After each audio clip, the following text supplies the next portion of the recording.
అందరికీ నమస్తే. ఈరోజు మనతో ఉన్నారు ప్రముఖ జ్యోతిష్య నిపుణులు జంధ్యాల శాస్త్రి గురూజీ గారు మనతో ఉన్నారు. 2023 సంవత్సరంలో ఏ రాశి వారికి ఏ విధంగా ఉండబోతుంది, జనవరి మాసంలో వాళ్ళు ఏ విధమైనటువంటి పరిహారాలు చేసుకోవాలి, వాళ్ళకి ఏ విధంగా ఉండబోతుంది అనేటువంటి అంశాలన్నీ కూడా మనం గురూజీతో మాట్లాడి తెలుసుకుందాం. గురూజీ నమస్తే. గ్రహం మూలం సర్వం జగత్, గ్రహదేవాయ నమః. సర్వజ్ఞులైనటువంటి భక్తకోటికి ప్రథంగా రాసుల గురించి నేను ఏ రాశికారసి వివరించే ముందు మీకు ప్రథంగా కూడాను 2 మాటలు తెలుసుకోవాల్సిన విషయాలు ఉన్నాయి. సర్వభక్తకోటి కూడాను ఈ విషయాన్ని అర్థం చేసుకోండి. ఏదైనా నీవు చెయ్యింది నీకు ఏదీ రాదు, నీవు చేస్తే రాకుండా పోయేది అంటూ ఉండదు. ఇది ప్రథమ నినాదంగా పెట్టుకోండి. ఎప్పుడు కూడాను నిరుత్సవుడవాకండి, నిరాశ చెందవాకండి, నిస్సులకు లోనవ్వాకండి, ఆత్మవిశ్వాసాన్ని వెన్నాడవాకండి, నెగటివ్గా ఆలోచించవాకండి, జీవితాన్ని గురించి నెగటివ్గా ఆలోచించవాకండి. ఎట్టి పరిస్థితుల్లో కూడా విజయం మందైనటువంటి ఎప్పుడు ఒక కాన్ఫిడెంట్గా మనం మైండ్ సెట్ని పెట్టుకోగలిగితే విజయం వస్తుంది. ఆ విజయం సాధించాలంటే ఉన్నతమైనటువంటి మూఢనమ్మకాల జోలికి పోకుండా ఉన్నతమైనటువంటి శాస్త్ర పరిజ్ఞానంతో గురుముఖంగా మనకున్న జాతక రీత్యా ఏ గ్రహాలు ఏ స్థితిలో ఉన్నాయి, ఇప్పుడు రాసులు చెప్తున్నాం, దాని పరిహారాలు చెప్తాను, వీటన్నీ పాటిస్తూ ఇంకా లోతుగా విషయాలు తెలుసుకొని దాని సమృద్ధిగా గనక ఎవరైతే దాని పరిష్కారాలు చేసుకుంటారో వారికి సంపూర్ణ స్థితి కలుగుతుందని నా 40 సంవత్సరాల అనుభవంతో చెప్తున్న మాట. దీన్ని ప్రయత్నం సాధించండి. సర్వభక్త కోటికి కూడాను ఈ ఒక మాట ఉంచుకోండి. మీ జీవితం మీ చేతిలోనే ఉంటుంది తప్ప ఎవరి చేతిలో ఉండదు. ఎవరో వస్తారు ఏదో చేస్తారనే మాట మర్చిపోండి. మీ జీవితాన్ని మీరు సర్దిద్దుకోండి. యోగం మీ చేతిలో ఉంటుంది, అవయోగం కూడా మీ చేతిలో ఉంటుంది. అంటే మనం చేసే పని మీ చేతిలోనే ఉంటుంది, దాన్ని చెడగొట్టుకునేది కూడా మీ చేతిలోనే ఉంటుంది. ఆ అవయోగాన్ని నుంచి యోగంగా ఎలా మార్చుకోవాలి అనేదే జ్యోతిష్యం. జ్యోతిష్యం అంటే ఒక వెలుగు. ఆ వెలుగుతో మీరు ఆ కాంతివంతమైన తేజోవంతంలో మీ యొక్క జీవితాన్ని సుఖ సౌఖ్య భోగ భాగ్య ఐశ్వర్య ఆనందాలు పొందాలనే ఆకాంక్షతో మా యొక్క వివరణగా వారు అడిగినట్టుగా ఆ రాశిని గురించి, ఆ రాశికి ఉన్నట్టు గ్రహస్థితిని గురించి, దానికి ఉన్నటువంటి పరిహారాన్ని మీకు అందించడానికి నేను సముఖంగా ఉన్నాను. కాబట్టి దీన్ని మీరు అన్వయం చేసుకొని విశ్వాసంతో ప్రయత్నించి విజయం సాధిస్తారని నా భక్తులకి నేను మనస్ఫూర్తిగా కూడా తెలియజేస్తూ, ఎప్పుడైనా దీవెన చేసేటప్పుడు మీకు సుఖంగా ఉండుగాక అని నేను అన్నం. ఎందుకన్నానంటే సుఖంగా ఉండాలంటే నువ్వు చేస్తేనే సుఖంగా ఉంటావు, నేనంటే సుఖంగా ఉండవు. కాబట్టి నువ్వు చేయాలంటే నీ విషయం తెలుసుకున్నానికి ప్రయత్నిస్తామని విశ్వసిస్తూ, నా విశ్వాసం మీ విశ్వాసంతో కలిసి విజయం సాధిద్దాం. శుభం.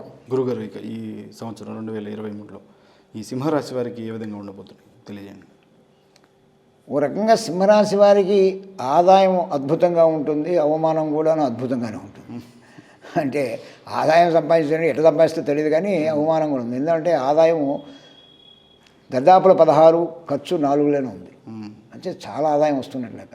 అవమానం కూడా ఆ రకంగానే ఉంది. రాజపూరితం 3 అయితే అవమానం 10 ఉంది. సరిపోయింది దానికి. ఇది సంవత్సరాంతం జరుగుతుంది. ఈ చూద్దాం, ఇంకా దాని గురించి మనం ఉగాదిలో డిస్కషన్లో తీసుకుని వచ్చి ఆ సంవత్సరాంతం రాశి ఎట్లా ఉందో చూద్దాం. ఇప్పుడు ప్రత్యేకంగా కూడా తెలుగు సంవత్సరాల గురించి మాట్లాడతాం కాబట్టి దాంట్లో చెబుదాం మనం. ఇప్పుడు ఇంగ్లీష్ సంవత్సరం కొత్తది వచ్చింది కనుక జనవరి, ఈ మాసాంతంలో మన భక్తులకు ఎలా ఉందో సింహరాశి వారికి ఒక తర్వాత సవివరంగా గ్రహస్థితిని వివరించి ఆ తర్వాత దానికి అవసరమైనటువంటి పరిష్కారాలు మనం వాళ్ళకి చెప్దాం. దాన్ని అనుసరించిపోతే శుభం జరుగుతుంది. సింహరాశి అని అంటేనే మఘా నక్షత్రం 4 పాదములు, పుబ్బా నక్షత్రం 4 పాదములు, ఉత్తరా నక్షత్రం 1 పాదం కలిస్తేనే సింహరాశి అంటారు. ఈ సింహరాశికి అధిపతి సూర్యభగవానుడు. ఆ సింహరాశికి సూర్యభగవానుడు బ్రహ్మాండంగా కూడాను పంచమ స్థానంలో రాశి లాభాధిపతి, రాశి ద్వితీయాధిపతి అయినటువంటి బుధుడితో కలిసి అక్కడ ఉండటం వల్ల యోగదాయకంగా ఉంటుంది. ధైర్యంతో, సాహసంతో, యోచనతోటి, ఆలోచనతోటి విద్యారంగం కానివ్వండి, ఉద్యోగ రంగం కానివ్వండి, ప్రమోషన్ రంగం కానివ్వండి, జాయింట్ వ్యాపారాలు కానివ్వండి, లేకపోతే బుద్ధి కుశలత కానివ్వండి, జ్ఞాపక శక్తి కానివ్వండి, ఇచ్ఛాశక్తి కానివ్వండి, మెమరీ పవర్ తోటి ఏదైనా సృష్టించుకునే శక్తి సామర్థ్యాలు సింహరాశి వారికి కలుగుతాయి. ఇక్కడ ఎక్కడ ఆక్షేపం లేదు. రాశికి అద్భుతంగా దశమస్థానంలో ఉన్న కుజభగవానుడి వల్ల వివాహం అవటం కానివ్వండి, దాంపత్యం సుఖమయంగా అవటం కానివ్వండి, రియల్ ఎస్టేట్ వ్యాపారాలు పెంచుకునే దాంట్లో కానివ్వండి, అలాగే భూ గృహ స్థలాలు కొత్తగా కొనుక్కునే దాంట్లో కానివ్వండి, కోర్టు వివాదములు తప్పించుకునే దాంట్లో కానివ్వండి, అద్భుతమైన యోగాన్ని కూడా అక్కడ ఇస్తున్నాయి సింహరాశికి. అయితే రాశికి నవభాగ్య స్థానంలో రాహు, తృతీయ స్థానంలో కేతు వల్ల మిత్రులతోటి జాగ్రత్తగా వరించాలి. అని మిత్రులను దూరం చేసుకోమని కాదు అని అర్థం. ఆచితూచి వ్యవహరించాలి. లేకపోతే అనవసరమైన ధన వ్యయం జరుగుతుంది. ఏమి ఇబ్బంది వస్తుందని కాదు, అనవసరంగా కూడా ఏదో పెట్టుబడులు పెట్టుకోవడం ఇట్లా విషయాలు ఇబ్బంది వస్తుంది. కాబట్టి ఈ నెల రోజుల్లో కాస్త జాగ్రత్త చేసుకోవాలి. అలాగే రాశికి అష్టమ స్థానంలో గురువు ఉన్నాడు కాబట్టి ఆర్థిక విషయాలు కానీ కీర్తి ప్రతిష్ఠ విషయాలు కొంచెం ఇబ్బంది జరిగే అవకాశాలు వస్తాయి. అక్కడ గురువును కూడా ప్రసన్నం చేసుకోవాల్సిన అవసరం వస్తుంది. ఇక్కడ గురువు, అటు రాహువు, ఇటు కేతువుని ప్రసన్నం చేసుకోవాలని ఇప్పటివరకు తెలిసింది. ఈ ముగ్గురితోనే ఇక్కడ బంధం ఏర్పడింది. రాశికి షష్ఠమ స్థానంలో ఉన్నటువంటి శని శుక్ర భగవానుల యొక్క యోగం వలన చక్కగా కూడా సినీ రంగం, కళారంగం, కాస్మోటిక్ రంగం, అలాగే కూడా గృహాలంకార రంగాలు, నగలు, ఒక వైభవపేతంగా ఇంట్లో ఏదో చేసుకునే ఫంక్షన్స్, అలాగే ఒక లగ్జరీగా ఉండేటువంటి విషయాల్లో కూడా శోభాయమానంగా ఉండడానికి అవకాశం ఉంది. అంటే ఇటు చూసినా కూడా చంద్రుడు, శని భగవానుడు, శుక్రుడు, అలాగే కూడా రవి, బుధ, కుజులు యోగానిస్తుంటే గురువు, రాహు, కేతువుల యొక్క ప్రభావితాన్ని మనం సరి చేసుకోగలిగితే వీళ్ళు ఈ చెప్పిన ఫలితాలన్నీ కూడా వీళ్ళకి అన్వయిస్తాయి, లేకపోతే కావు.